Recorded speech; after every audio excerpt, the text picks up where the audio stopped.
Moby-Dick, by Herman Melville, chapters 42 to 44. CHAPTER 42. The Whiteness of the Whale.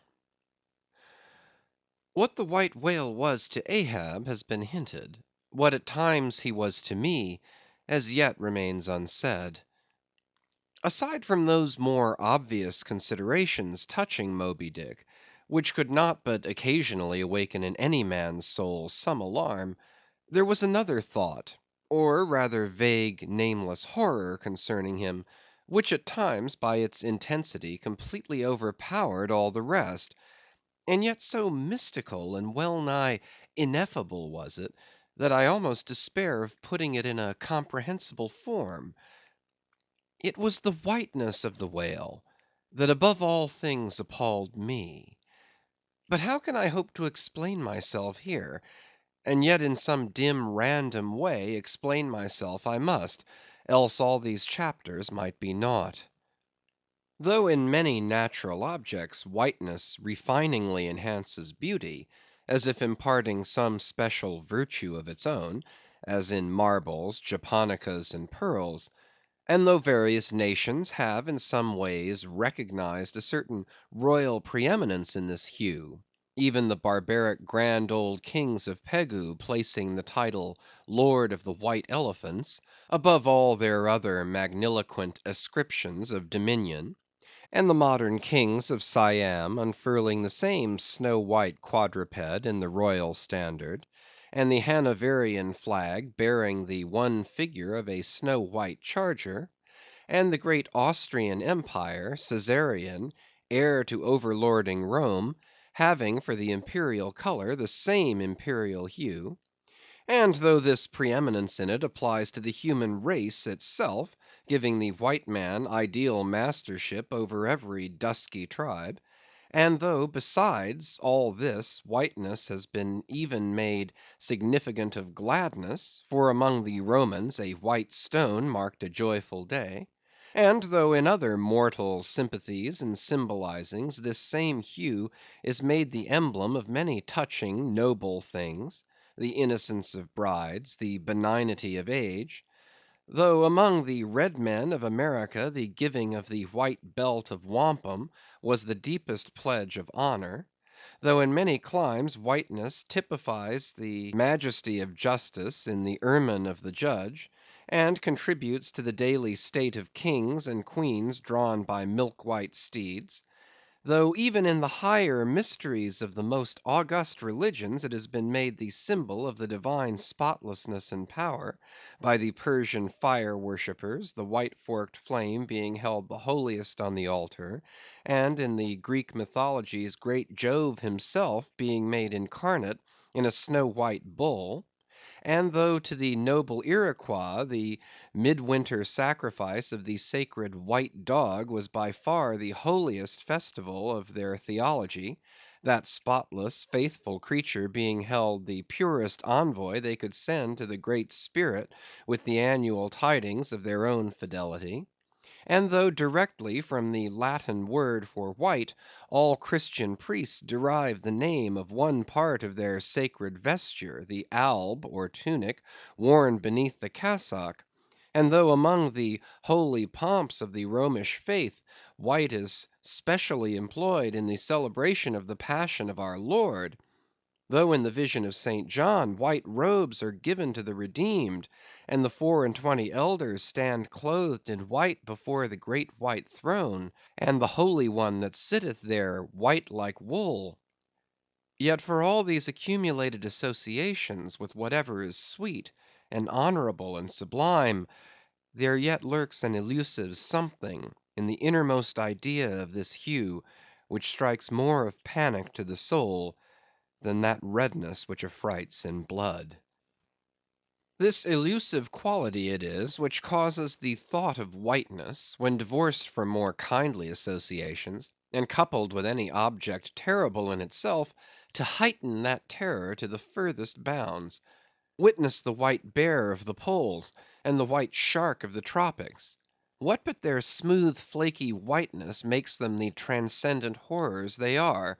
That ghastly whiteness it is which imparts such an abhorrent mildness, even more loathsome than terrific, to the dumb gloating of their aspect; so that not the fierce‐fanged tiger in his heraldic coat can so stagger courage as the white‐shrouded bear or shark. With reference to the polar bear, it may possibly be urged by him who would fain go still deeper into this matter, that it is not the whiteness, separately regarded, which heightens the intolerable hideousness of that brute; for, analyzed, that heightened hideousness, it might be said, only rises from the circumstance that the irresponsible ferociousness of the creature stands invested in the fleece of celestial innocence and love; and hence, by bringing together two such opposite emotions in our minds, the polar bear frightens us with so unnatural a contrast. But even assuming all this to be true, yet were it not for the whiteness, you would not have that intensified terror. As for the white shark, the white gliding ghostliness of repose in that creature, when beheld in his ordinary moods, strangely tallies with the same quality in the polar quadruped. This peculiarity is most vividly hit by the French, in the name they bestow upon that fish. The Romish mass for the dead begins with requiem aeternam, eternal rest; whence requiem denominating the mass itself, and any other funeral music. Now, in allusion to the white silent stillness of death in this shark, and the mild deadliness of his habits, the French call him requin. Bethink thee of the albatross; whence come those clouds of spiritual wonderment and pale dread, in which that white phantom sails in all imaginations? Not Coleridge first threw that spell, but God's great unflattering laureate, Nature. I remember the first albatross I ever saw. It was during a prolonged gale, in waters hard upon the Antarctic seas. From my forenoon watch below, I ascended to the overclouded deck, and there, dashed upon the main hatches, I saw a regal feathery thing of unspotted whiteness, and with a hooked Roman bill sublime. At intervals it arched forth its vast archangel wings, as if to embrace some holy ark. Wondrous flutterings and throbbings shook it. Though bodily unharmed, it uttered cries as some king's ghost in supernatural distress. Through its inexpressible strange eyes, methought I peeped to secrets which took hold of God. As Abraham before the angels, I bowed myself; the white thing was so white, its wings so wide; and in those forever exiled waters, I had lost the miserable warping memories of traditions and of towns. Long I gazed at that prodigy of plumage. I cannot tell, can only hint the things that darted through me then. But at last I awoke, and turning, asked a sailor what bird was this. A goney, he replied. Goney? Never had heard that name before. Is it conceivable that this glorious thing is utterly unknown to men ashore? Never. But some time after I learned that goney was some seaman's name for albatross; so that by no possibility could Coleridge's wild rhyme have had aught to do with those mystical impressions which were mine, when I saw that bird upon our deck. For neither had I then read the rhyme, nor knew the bird to be an albatross. Yet in saying this, I do but indirectly burnish a little brighter the noble merit of the poem and the poet. I assert then that in the wondrous bodily whiteness of the bird chiefly lurks the secret of the spell; a truth more evinced in this, that by a solecism of terms there are birds called grey albatrosses, and these I have frequently seen, but never with such emotions as when I beheld the Antarctic fowl. But how had the mystic thing been caught? Whisper it not, and I will tell. With a treacherous hook and line, as the fowl floated on the sea. At last the captain made a postman of it, tying a lettered leathern tally round its neck, with the ship's time and place, and then letting it escape. But I doubt not that leathern tally, meant for man, was taken off in heaven, when the white fowl flew to join the wing folding, the invoking and adoring cherubim. Most famous in our Western annals and Indian traditions is that of the white steed of the prairies, a magnificent milk‐white charger, large‐eyed, small‐headed, bluff‐chested, and with the dignity of 1,000 monarchs in his lofty, over‐scorning carriage. He was the elected Xerxes of vast herds of wild horses, whose pastures in those days were only fenced by the Rocky Mountains and the Alleghanies. At their flaming head he westward trooped it, like that chosen star which every evening leads on the hosts of light. The flashing cascade of his mane, the curving comet of his tail, invested him with housings more resplendent than gold and silver beaters could have furnished him. A most imperial and archangelical apparition of that unfallen western world, which to the eyes of the old trappers and hunters revived the glories of those primeval times, when Adam walked majestic as a god, bluff-browed and fearless as this mighty steed. Whether marching amid his aides and marshals in the van of countless cohorts that endlessly streamed it over the plains like an Ohio, or whether with his circumambient subjects browsing all around at the horizon, the white steed gallopingly reviewed them with warm nostrils reddening through his cool milkiness; in whatever aspect he presented himself, always to the bravest Indians he was the object of trembling reverence and awe. Nor can it be questioned from what stands on legendary record of this noble horse, that it was his spiritual whiteness chiefly which so clothed him with divineness, and that this divineness had that in it which, though commanding worship, at the same time enforced a certain nameless terror. But there are other instances where this whiteness loses all that accessory and strange glory which invests it in the white steed and albatross. What is it that in the albino man so peculiarly repels and often shocks the eye, as that sometimes he is loathed by his own kith and kin? It is that whiteness which invests him, a thing expressed by the name he bears. The albino is as well made as other men, has no substantive deformity, and yet this mere aspect of all‐pervading whiteness makes him more strangely hideous than the ugliest abortion. Why should this be so? Nor in quite other aspects does nature in her least palpable but not the less malicious agencies fail to enlist among her forces this crowning attribute of the terrible.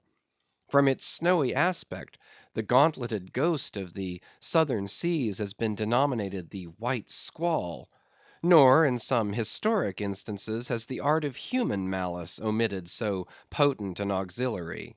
How wildly it heightens the effect of that passage in Froissart, when, masked in the snowy symbol of their faction, the desperate White Hoods of Ghent murder their bailiff in the market‐place. Nor in some things does the common hereditary experience of all mankind fail to bear witness to the supernaturalism of this hue. It cannot well be doubted that the one visible quality in the aspect of the dead which most appalls the gazer, is the marble pallor lingering there, as if indeed that pallor were as much like the badge of consternation in the other world, as of mortal trepidation here. And from that pallor of the dead, we borrow the expressive hue of the shroud in which we wrap them. Nor even in our superstitions do we fail to throw the same snowy mantle round our phantoms, all ghosts rising in a milk‐white fog. Yea, while these terrors seize us, let us add that even the king of terrors, when personified by the evangelist, rides on his pallid horse. Therefore, in his other moods, symbolize whatever grand or gracious thing he will by whiteness, no man can deny that in its profoundest idealized significance it calls up a peculiar apparition to the soul. But though without dissent this point be fixed, how is mortal man to account for it? To analyze it would seem impossible. Can we then by the citation of some of those instances, wherein this thing of whiteness, though for the time either wholly or in great part stripped of all direct associations calculated to impart to it aught fearful, but nevertheless is found to exert over us the same sorcery, however modified; can we thus hope to light upon some chance clue to conduct us to the hidden cause we seek? Let us try. But in a matter like this, subtlety appeals to subtlety; and without imagination no man can follow another into these halls. And though doubtless some at least of the imaginative impressions about to be presented may have been shared by most men, yet few perhaps were entirely conscious of them at the time, and therefore may not be able to recall them now. Why, to the man of untutored ideality, who happens to be but loosely acquainted with the peculiar character of the day, does the bare mention of Whitsuntide marshal in the fancy such long, dreary, speechless processions of slow‐pacing pilgrims, downcast and hooded with new fallen snow? Or to the unread, unsophisticated Protestant of middle American states, why does the passing mention of a white friar or a white nun evoke such an eyeless statue in the soul? Or what is there, apart from the traditions of dungeoned warriors and kings, which will not wholly account for it, that makes the White Tower of London tell so much more strongly on the imagination of an untravelled American, than those other storied structures its neighbors, the Byward Tower, or even the Bloody? And those sublimer towers, the White Mountains of New Hampshire? Whence, in peculiar moods, comes that gigantic ghostliness over the soul at the bare mention of that name, while the thought of Virginia's Blue Ridge is full of a soft, dewy, distant dreaminess? Or why, irrespective of all latitudes and longitudes, does the name of the White Sea exert such a spectralness over the fancy, while that of the Yellow Sea lulls us with mortal thoughts of long, lacquered, mild afternoons on the waves, followed by the gaudiest and yet sleepiest of sunsets? Or to choose a wholly unsubstantial instance, purely addressed to the fancy, why, in reading the old fairy tales of Central Europe, does the tall pale man of the Hartz forests, whose changeless pallor unrustlingly glides through the green of the groves, why is this phantom more terrible than all the whooping imps of the Blocksberg? Nor is it altogether the remembrance of her cathedral toppling earthquakes, nor the stampedos of her frantic seas, nor the tearlessness of arid skies that never rain, nor the sight of her wide field of leaning spires, wrenched copestones, and crosses all adroop, like canted yards of anchored fleets, and her suburban avenues of house walls lying upon each other as a tossed pack of cards. It is not these things alone which make tearless Lima the strangest, saddest city thou canst see. For Lima has taken the white veil, and there is a higher horror in this whiteness of her woe. Old as Pizarro, this whiteness keeps her ruins for ever new; admits not the cheerful greenness of complete decay; spreads over her broken ramparts the rigid pallor of an apoplexy that fixes its own distortions. I know that to the common apprehension, this phenomenon of whiteness is not confessed to be the prime agent in exaggerating the terror of objects otherwise terrible. Nor to the unimaginative mind is there aught of terror in those appearances whose awfulness to another mind almost solely consists in this one phenomenon, especially when exhibited under any form at all approaching to muteness or universality. What I mean by these two statements may perhaps be respectively elucidated by the following examples. First, the mariner, when drawing nigh the coasts of foreign lands, if by night he hear the roar of breakers, starts to vigilance, and feels just enough of trepidation to sharpen all his faculties. But under precisely similar circumstances, let him be called from his hammock to view his ship sailing through a midnight sea of milky whiteness, as if from encircling headlands shoals of combed white bears were swimming round him, then he feels a silent superstitious dread. The shrouded phantom of the whitened waters is horrible to him as a real ghost. In vain the lead assures him he is still off soundings. Heart and helm they both go down. He never rests till blue water is under him again.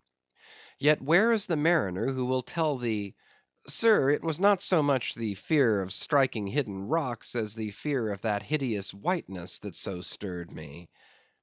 Second, to the native Indian of Peru, the continual sight of the snow howdahed Andes conveys naught of dread, except perhaps in the mere fancying of the eternal frosted desolateness reigning at such vast altitudes, and the natural conceit of what a fearfulness it would be to lose oneself in such inhuman solitudes. Much the same is it with the backwoodsman of the West, who with comparative indifference views an unbounded prairie sheeted with driven snow, no shadow of tree or twig to break the fixed trance of whiteness. Not so the sailor, beholding the scenery of the Antarctic seas, where at times by some infernal trick of legerdemain in the powers of frost and air, he, shivering and half shipwrecked, instead of rainbows speaking hope and solace to his misery, views what seems a boundless churchyard grinning upon him, with its lean ice monuments and splintered crosses. But, thou sayest, methinks that white lead chapter about whiteness is but a white flag hung out from a craven soul. Thou surrenderest to a hypo, Ishmael. Tell me why this strong young colt, foaled in some peaceful valley of Vermont, far removed from all beasts of prey, why is it that upon the sunniest day, if you but shake a fresh buffalo robe behind him, so that he cannot even see it, but only smells its wild animal muskiness, why will he start, snort, and with bursting eyes paw the ground, in frenzies of affright? There is no remembrance in him of any gorings of wild creatures in his green northern home, so that the strange muskiness he smells cannot recall to him anything associated with the experience of former perils. For what knows he, this New England colt, of the black bisons of distant Oregon? No; but here thou beholdest, even in a dumb brute, the instinct of the knowledge of the demonism in the world.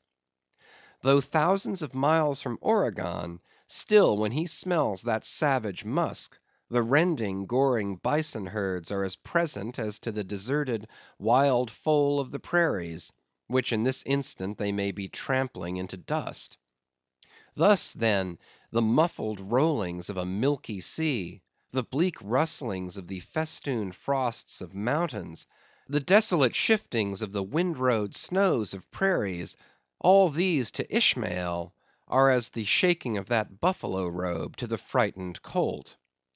Though neither knows where lie the nameless things of which the mystic sign gives forth such hints, yet with me, as with the colt, somewhere those things must exist, though in many of its aspects this visible world seems formed in love, the invisible spheres were formed in fright. But not yet have we solved the incantation of this whiteness, and learned why it appeals with such power to the soul, and more strange and far more portentous; why, as we have seen, it is at once the most meaning symbol of spiritual things, nay, the very veil of the Christian deity, and yet should be, as it is, the intensifying agent in things most appalling to mankind. Is it that by its indefiniteness it shadows forth the heartless voids and immensities of the universe, and thus stabs us from behind with the thought of annihilation, when beholding the white depths of the Milky Way? Or is it, that as in essence whiteness is not so much a color as the visible absence of color, and at the same time the concrete of all colors? Is it for these reasons that there is such a dumb blankness, full of meaning, in a wide landscape of snows; a colorless all color of atheism from which we shrink? And when we consider that other theory of the natural philosophers, that all other earthly hues, every stately or lovely emblazoning, the sweet tinges of sunset skies and woods, yea, the gilded velvets of butterflies, and the butterfly cheeks of young girls, all these are but subtle deceits, not actually inherent in substances, but only laid on from without, so that all deified nature absolutely paints like a harlot, whose allurements cover nothing but the charnel house within. And when we proceed further, and consider that the mystical cosmetic, which produces every one of her hues, the great principle of light, forever remains white or colorless in itself, and if operating without medium upon matter, would touch all objects, even tulips and roses, with its own blank tinge; pondering all this, the palsied universe lies before us a leper; and like willful travellers in Lapland, who refuse to wear colored and coloring glasses upon their eyes, so the wretched infidel gazes himself blind at the monumental white shroud that wraps all the prospect around him. And of all these things, the albino whale was the symbol. Wonder ye then at the fiery hunt? CHAPTER 43. Hark! Hist! Did you hear that noise, Cabaco? It was the middle watch, a fair moonlight. The seamen were standing in a cordon extending from one of the fresh water butts in the waist to the scuttle butt near the taffrail. In this manner they passed the buckets to fill the scuttle butt. Standing for the most part on the hallowed precincts of the quarter deck, they were careful not to speak or rustle their feet. From hand to hand the buckets went in the deepest silence, only broken by the occasional flap of a sail, and the steady hum of the unceasingly advancing keel. It was in the midst of this repose that Archy, one of the cordon, whose post was near the after hatches, whispered to his neighbor, a Cholo, the words above. Hist! Did you hear that noise, Cabaco? Take the bucket, will ye, Archy? What noise do you mean? There it is again, under the hatches. Don't you hear it? A cough. It sounded like a cough. Cough be damned. Pass along that return bucket. There again. There it is. It sounds like 2 or 3 sleepers turning over now. Caramba! Have done, shipmate, will ye? It's the 3 soaked biscuits ye eat for supper turning over inside of ye, nothing else. Look to the bucket. Say what you will, shipmate, I've sharp ears. Aye, you are the chap, ain't you, that heard the hum of the old Quakeress's knitting needles 50 miles at sea from Nantucket? You're the chap. Grin away. We'll see what turns up. Hark ye, Cabaco. There is somebody down in the after hold that has not yet been seen on deck, and I suspect our old Mogul knows something of it too. I heard Stubb tell Flask one morning watch that there was something of that sort in the wind. Tish, the bucket. CHAPTER 44. The Chart. Had you followed Captain Ahab down into his cabin after the squall that took place on the night succeeding that wild ratification of his purpose with his crew, you would have seen him go to a locker in the transom, and bringing out a large wrinkled roll of yellowish sea charts, spread them before him on his screwed down table. Then seating himself before it, you would have seen him intently study the various lines and shadings which there met his eye, and with slow but steady pencil trace additional courses over spaces that before were blank. At intervals he would refer to piles of old log books beside him, wherein were set down the seasons and places in which, on various former voyages of various ships, sperm whales had been captured or seen. While thus employed, the heavy pewter lamp suspended in chains over his head continually rocked with the motion of the ship, and forever threw shifting gleams and shadows of lines upon his wrinkled brow, till it almost seemed that while he himself was marking out lines and courses on the wrinkled charts, some invisible pencil was also tracing lines and courses upon the deeply marked chart of his forehead. But it was not this night in particular that, in the solitude of his cabin, Ahab thus pondered over his charts. Almost every night they were brought out. Almost every night some pencil marks were effaced, and others were substituted. For with the charts of all four oceans before him, Ahab was threading a maze of currents and eddies, with a view to the more certain accomplishment of that monomaniac thought of his soul. Now to any one not fully acquainted with the ways of the Leviathans, it might seem an absurdly hopeless task thus to seek out one solitary creature in the unhooped oceans of this planet. But not so did it seem to Ahab, who knew the sets of all tides and currents, and thereby calculating the driftings of the sperm whale's food, and also calling to mind the regular ascertained seasons for hunting him in particular latitudes, could arrive at reasonable surmises, almost approaching to certainties, concerning the timeliest day to be upon this or that ground in search of his prey. So assured, indeed, is the fact concerning the periodicalness of the sperm whale's resorting to given waters, that many hunters believe that could he be closely observed and studied throughout the world, were the logs for one voyage of the entire whale fleet carefully collated, then the migrations of the sperm whale would be found to correspond in invariability to those of the herring shoals or the flights of swallows. On this hint, attempts have been made to construct elaborate migratory charts of the sperm whale. Footnote: Since the above was written, the statement is happily borne out by an official circular, issued by Lieutenant Maury, of the National Observatory, Washington, April 16th, 1851. By that circular, it appears that precisely such a chart is in course of completion, and portions of it are presented in the circular.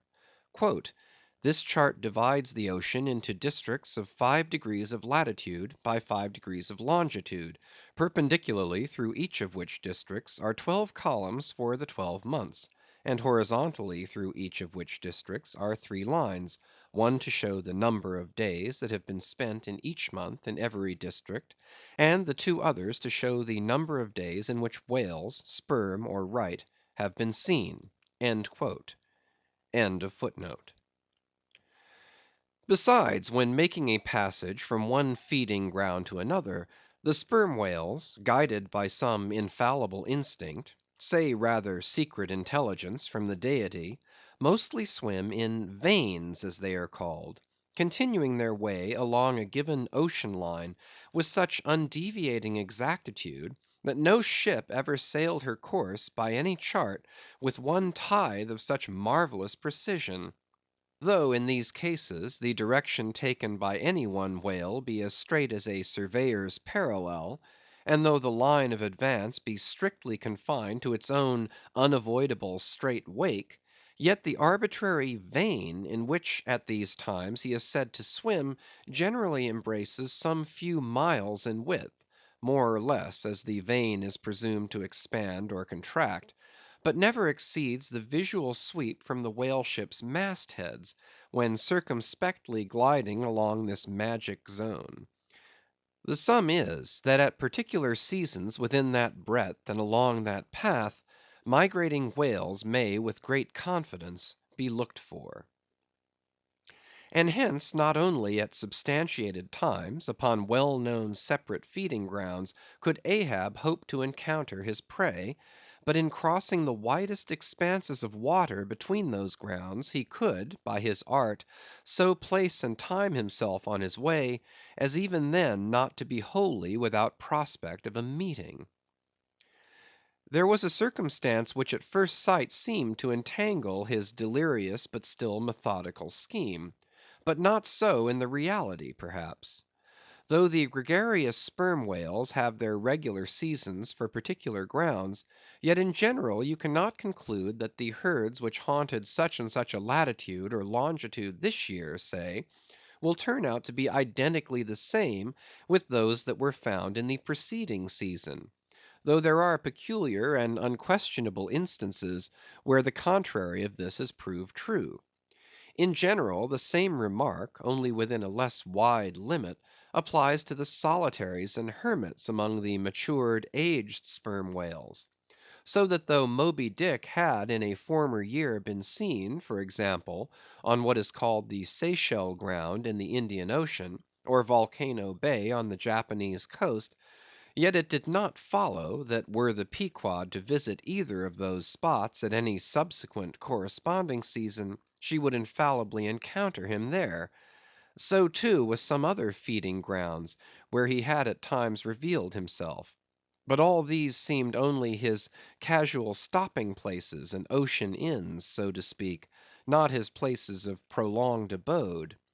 And where Ahab's chances of accomplishing his object have hitherto been spoken of, allusion has only been made to whatever wayside, antecedent, extra prospects were his, ere a particular set time or place were attained, when all possibilities would become probabilities, and, as Ahab fondly thought, every possibility the next thing to a certainty.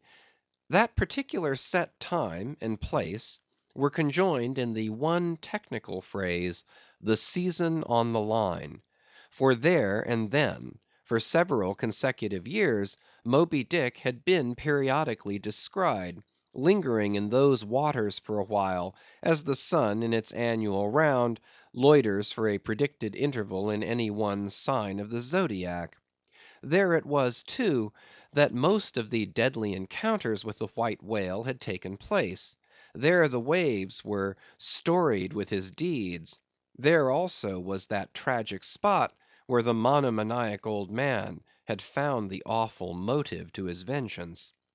But in the cautious comprehensiveness and unloitering vigilance with which Ahab threw his brooding soul into this unfaltering hunt, he would not permit himself to rest all his hopes upon the one crowning fact above mentioned, however flattering it might be to those hopes; nor in the sleeplessness of his vow could he so tranquillize his unquiet heart as to postpone all intervening quest.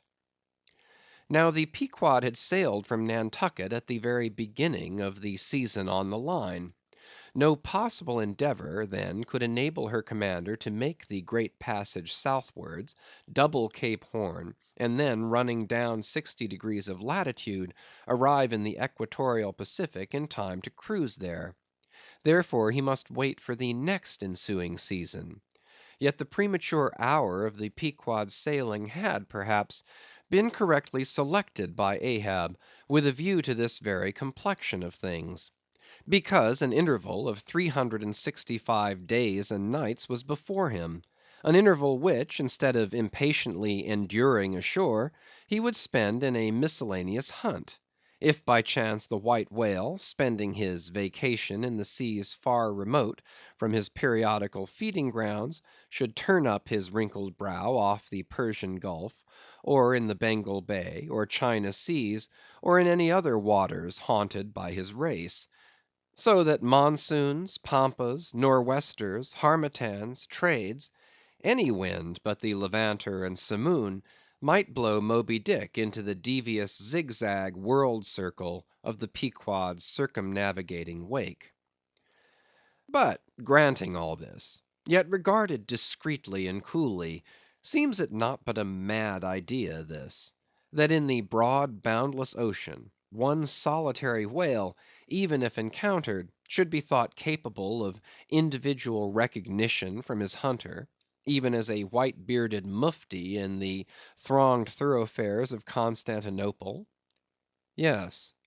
For the peculiar snow-white brow of Moby-Dick, and his snow-white hump, could not but be unmistakable.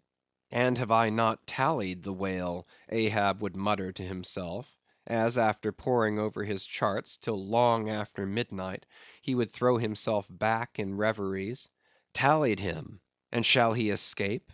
His broad fins are bored and scalloped out like a lost sheep's ear. And here his mad mind would run on in a breathless race, till a weariness and faintness of pondering came over him, and in the open air of the deck he would seek to recover his strength. Ah, God! what trances of torment does that man endure who is consumed with one unachieved revengeful desire!